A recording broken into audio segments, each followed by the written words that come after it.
হাজবেণ্ডৰ নাম কি? হা? মনমোহন নাথ।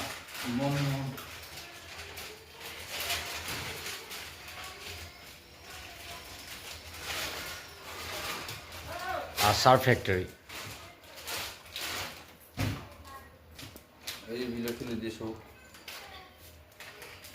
ইয়াতে সকলো বিধৰ আচাৰ পায়, বিভিন্ন ধৰণৰ জুচ পায়।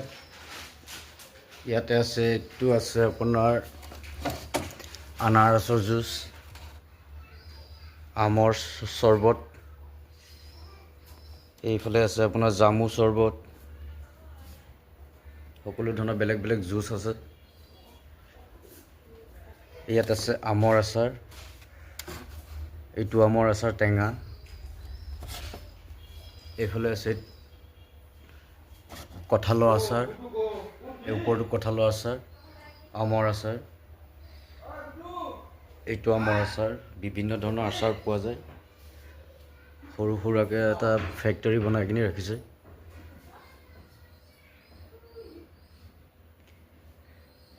ইয়াতে পাব আপুনি মছলাজাতীয় বস্তু, জিৰা গুড়ি, আৰু ইয়াতে আছে আপোনাৰ বেলৰ চাহ। এতিয়া বেলৰ চাহ আছে।